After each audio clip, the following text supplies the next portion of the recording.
When Laura first saw this apartment, she thought she had finally found her lucky break. The rooms were spacious, the ceilings high, the windows large and light. The neighborhood was quiet, the neighbors polite, and the rent even lower than she had expected. It seemed like an almost unbelievable stroke of luck, especially after months of unsuccessful searching. She immediately imagined how she would put furniture here, how she would have breakfast every morning by the window, watching the city, how she would return home late at night, knowing that she had her own place, her own sanctuary. But the feeling of comfort did not last long. On the second day after moving, while unpacking boxes in the living room, Laura noticed a crack in the wall. It was a thin, barely noticeable line, hidden in the corner right next to the baseboard. Perhaps it had always been there, but she had not noticed it during her inspection of the apartment. Such things happen. Laura ran her finger along it, and the paint peeled a little. Old house, she thought, deciding that it was just the usual shrinkage of the building. The next day, the crack had gotten bigger. It was now stretching higher, slowly creeping up the wall like a spider web, barely noticeably widening. Laura frowned. It seemed to her that she simply hadn't noticed it before. Perhaps the crack had always been like that. She had just been distracted by other things. But after a few days, she saw that the crack was definitely growing. Now it reached almost halfway up the wall. Its edges had become deeper, and when Laura touched it with her finger, it seemed to her that something cold was blowing from there, some dry, musty air. It was already beginning to worry her.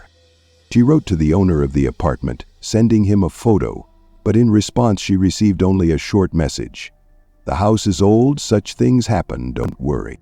Laura tried to cover the crack with putty, but the next morning it was there again, and even wider. And then there were sounds. Laura woke up in the middle of the night to a strange sound. It was quiet, almost inaudible, but it repeated itself over and over again, a dry, slow scraping, like a fingernail scraping wood. She tried to ignore it, pulled the covers up higher and closed her eyes, but the sound didn't go away. It was coming from the wall, the same wall where the crack was. Laura sat up in bed, holding her breath. The room was dark, but the dim light from the street lamps made it possible to see the outlines of objects through the curtains. Crack. She heard something crunch. Her heart began to beat fast. Laura slowly turned her head toward the wall and felt everything inside her grow cold. The crack was no longer narrow. Now it spread wider, snaking along the wall, going up to the ceiling. In the light of the lantern, it seemed that the darkness inside it was thicker than in the room, as if something deep had opened up in the wall. Laura wanted to turn on the light, but at that moment something looked out of the crack. A head, pale, thin, covered in dark spots, like abrasions. It moved slowly, stretching out, as if feeling for air. Laura couldn't move. The fingers slid along the wall, scratching the wallpaper with their nails. The hand tensed, clenched into a fist, and then unclenched, reaching towards her. Laura rolled back in panic, hitting her head on the headboard. The noise stopped. The hand froze, and then slowly pulled back into the crack. Laura didn't sleep until morning.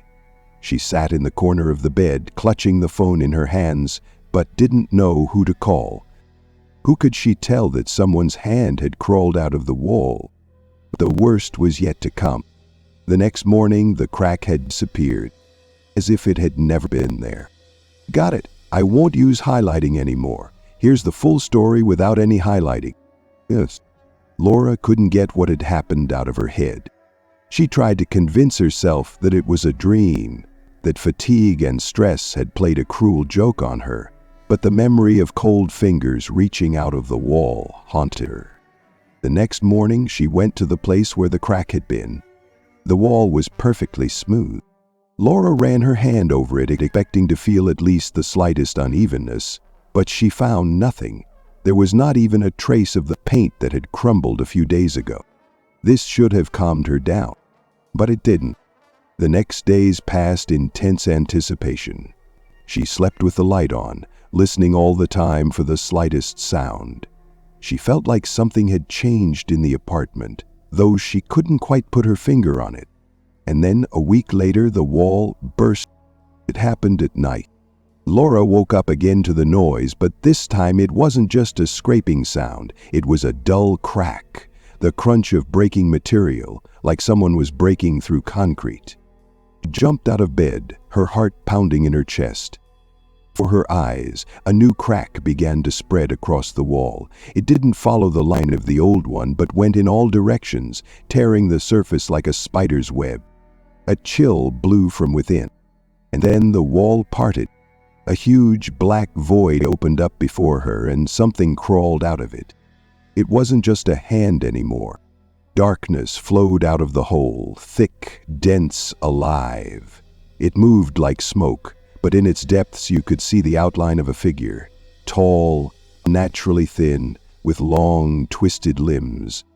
Laura stepped back, but the shadow had already noticed her. It moved. The air in the room became viscous. It squeezed her, not allowing her to move. The shadow approached, its shapeless arms stretched forward. "No," Laura whispered, but her voice broke. The last thing she saw were two black empty cavities where the creature's eyes should have been. Then the light in the room flickered, and it was gone. The next morning the apartment was empty. Laura no longer existed. But if someone entered the room and remained in silence long enough, you could hear a soft scraping sound from deep within the wall.